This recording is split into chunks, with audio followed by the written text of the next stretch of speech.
This is VOA News. I'm Marissa Melton. President Trump is claiming his administration has carried out the biggest terror leader takedown of them all.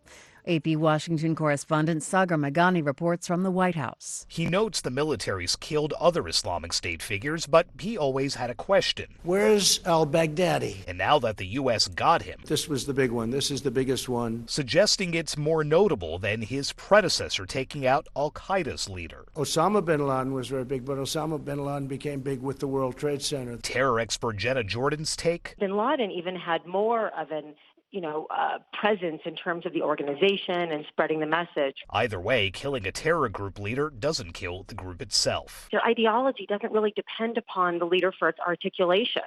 It's often deeply ingrained within the group or the local communities. Sagar Meghani at the White House. House Speaker Nancy Pelosi is planning a vote on Thursday to formalize the impeachment inquiry.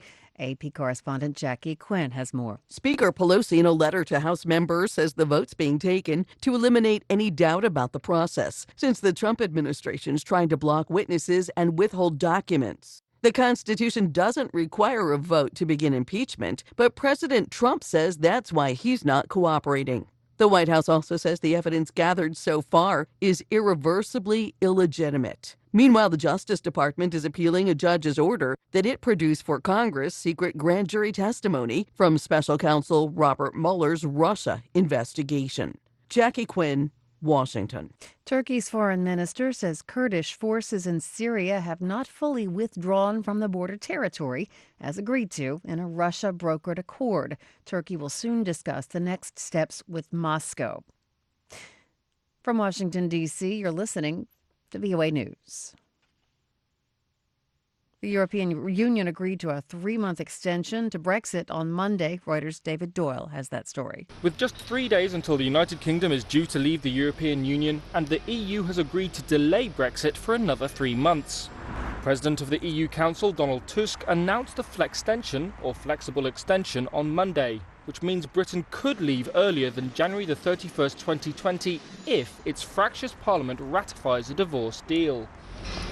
This third Brexit postponement also comes with conditions, including a refusal to renegotiate the withdrawal agreement and a green light for the EU's members to meet without Britain to discuss the bloc's future.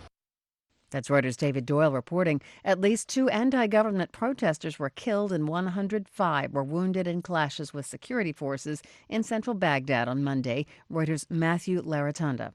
Iraq's military has reinstated a nightly curfew in that country until further notice, in an effort to stave off anti-government protests that returned over the weekend with renewed ferocity.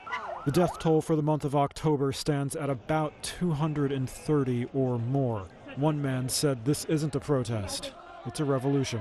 The protests had calmed for about 2 weeks. It began as cries against high unemployment and lack of progress in the country, but as the anger grew, so did its focus.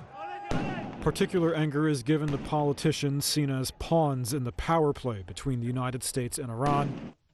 That's Reuters' Matthew Laratanda reporting. Argentina's conservative president Mauricio Macri is out after the Peronists declared victory on Sunday. Alberto Fernandez won the election outright. Reuters' Joe Davies reports. A victory for the left in Argentina as the Peronists swept back into power on Sunday. Raucous crowds greeted the winner, Alberto Fernandez, at election headquarters after he triumphed over Conservative President Mauricio Macri. Fernandez has his work cut out for him and his running mate Cristina Fernandez de Kirchner. Argentina has been in the grip of a recession, with annual inflation above 50%, job numbers down and poverty sharply up. Fernandez will now take over negotiations with creditors, including the IMF, about restructuring more than $100 billion of sovereign debt.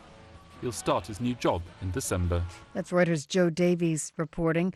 President Trump says he expects to sign a significant part of the trade deal with China ahead of schedule, but he does not elaborate on the timing. Leaders of the world's 2 biggest economies are working to agree on the text for a Phase 1 trade agreement announced by Mr. Trump on October 11th. Trump says he hopes to sign the deal next month at a summit in Chile. I'm Marissa Melton, VOA News.